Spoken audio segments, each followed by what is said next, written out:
Discover R&B hidden gems, from small towns to iconic locations. Soul has been an enduring spiritual force, influencing countless artists across genres.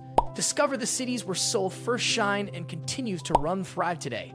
Philadelphia, Pennsylvania, ain't no stopping soul now. Born and raised in the city of brotherly love, preacher Solomon Burke was one of soul's founding fathers, the forerunner to showstoppers like James Brown, and credited with first describing the music as soul. He married gospel music to R&B, and the offspring was a sound that many in the South referred to as river deep country fried buttercream soul. And you can't talk about Philadelphia soul without mentioning Kenny Gamble and Leon Huff, founders of Philadelphia International Records, a label that featured artists as diverse as the OJs and Teddy Pendergrass. Offshoots of the genre included disco, which took soul and R&B and fused it with pop in the 1970s. One of the first soul crossovers to disco was MFSB's dance-inducing TSOP, the sound of Philadelphia. If you want to get back to the roots of soul in a small space, try the South Kitchen and Jazz Parlor. The Fillmore, Philadelphia, a modern 2,500 capacity venue in the Fishtown area, often has soul-inspired performers, as does Temple University's LaCroix Center, formerly known as the Apollo of Temple, hosting shows by Alicia Keys and Patti LaBelle. Even the city's Arena League football team is called, of course, Philadelphia Soul. Before we start the video, make sure to like and subscribe to our channel, then you will not miss our new video. Chicago, Illinois, the heart of soul. This Midwest city was the station that laid the tracks for soul to reach out to both coasts. In fact, it was here that the legendary music dance TV show Soul Train was born in 1971 and featured every popular soul and R&B act until 2006. Curtis Mayfield was one of the first Chicago artists who used the gospel-influenced style of soul music to churn out classics like People Get Ready, and later helped pioneer funk in the early 70s with songs like Superfly. Mayfield's sound later influenced fellow Chicago natives Chaka Khan and Earth, Wind and Fire. The tradition continued with a little star named Michael Jackson from nearby Gary, Indiana, who along with his four brothers dominated pop with a Motown sound inspired by the soul of Chicago. For a history of Chicago's soul, check out the Blues Heaven Museum, where the Chess Records story is told. At Buddy Guy's Legends restaurant and concert venue, soul food and music reigns supreme.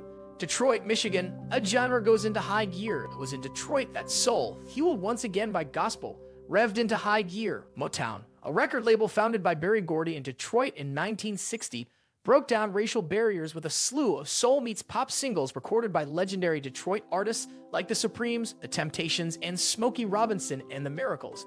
The label's prime, from the early 1960s to the late 70s, is arguably the most influential period of modern music. The Beatles covered its songs and hip-hop sampled its hooks. The Motown Museum, which recently underwent a 50,000 square foot expansion, is a must-see for its artifacts, photos, memorabilia, and a chance to stand in Studio A, where the label's hits were recorded. Some of the biggest Motown shows took place downtown at the Fox Theater, where you can still attend concerts. Other major venues include Street Andrews Hall, a well-known rock venue that also brings in soul-influenced artists, and the Majestic Theater, which includes 2 stages, a pizzeria, and a bowling alley. Street Louis, Missouri, rolling on a river.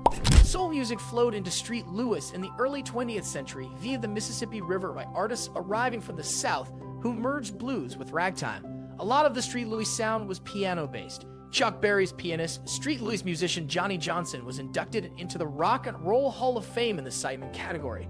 The legendary Peabody Opera House dates to 1934 and has hosted soul and Motown greats like Ray Charles and the Supremes, as well as current soul-inspired stars like John Legend. Soul in Street Louis today can be found at Del Mar Concert Hall, a 750-seat venue, and the smaller 340-seat Duck Room at Blueberry Hill. Learn how soul led to blues at the National Blues Museum, just blocks from the river off Washington Avenue. New Orleans, Louisiana, adding some spice to soul. Yes, this city is known for jazz, but there's a lot of kick to New Orleans soul. Take the gospel and R&B that sprouted up in other cities, add a generous portion of piano, and smother that dish with boogie woogie, and you've got the sound made famous by singer-songwriter Alan Toussaint in the early 1960s. Toussaint soon became known as the architect of funk by adding horns, electric instruments, and unexpected rhythms to the soul sound. To find soul and funk today in the Big Easy, simply walk along Bourbon Street and follow the sounds of slapping bass and rolling piano. Preservation Hall in the French Quarter is a historic gem capturing jazz, soul, and funk like it used to be, in a setting with the original hardwood floors and no air conditioning. There's also the more intimate spotted Cat Music Club and Tipitinas that both feature local soul and funk acts alongside big names like Dr. John and Bootsy Collins. This special edition of Hidden Gems will focus on Los Angeles locations, venues, and events that are tied to the city's impressive musical history. Like the Grammy Awards themselves, our list covers a wide selection of genres. Whatever your musical taste and inclinations, Los Angeles will surprise you with its hidden connections to the past, present, and future of music.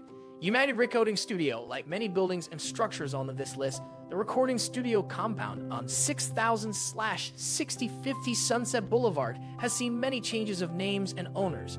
Currently refurbished as United Recording Studios, offering a vintage recording experience to new acts, this is the historic venue where Frank Sinatra made his 60s-era reprise recordings back when it was known by its iconic name, United Western Recorders. The building is also a California pop music shrine. Brian Wilson crafted a lot of pet sounds and smile between these walls, as amazingly recreated for the 2014 film Love and Mercy. Capitol Recording Building. Not much of a hidden gem. Most visitors to the hub of Hollywood can pretty much spot the unmistakable shape of the Capitol Records building just by looking up.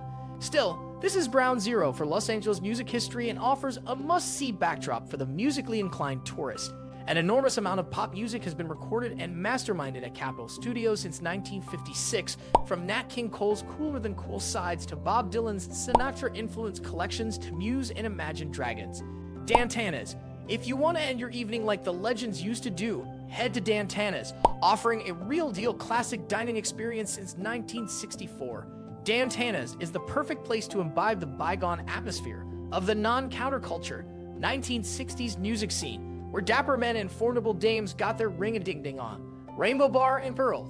Step into the Rainbow Bar and Grill, and you're not only stepping into rock and roll history, you're entering a warped reality where kids who hadn't even been conceived when Axl and Slash first started not talking to each other are strutting around in Hanoi Rock's regalia like it's still the Sunset Strip of 1984. Not so long ago, you could go to the outside bar and see Lemmy drinking his Jack and playing a video game. The physical Lemmy might be gone, but you can pay your respects at the perfectly appropriate Russian mobster-style mausoleum that has been built in his memory. Center's Deli. Speaking of Guns N' Roses, step into La's most iconic, still going strong Jewish deli, Cantor's on Fairfax, and get a copy of the owner's memoir of the early days of GNR, advertised literally all around the restaurant. Or better yet, dress up like a glam rocker and reenact the most sublime homage to the unusual hair metal / matzo ball soup alliance that could only happen in Los Angeles. The Kroll Show's immortal La Deli. Highland Garden Hotel. The 2013 documentary Supermensch. The legend of Shep Gordon has all the stories you need to know about the Highland Gardens Hotel, back when it was the landmark hotel, the ultimate down and out and up and coming rock and roller hangout. Jimi Hendrix, Jim Morrison, Alice Cooper, and an array of scantily clad hippie chicks could be seen around the pool, smoking industrial amounts of weed. And of course, Janis Joplin tragically never made it out alive from room 105. If you find this video useful, don't forget to like and subscribe to our channel.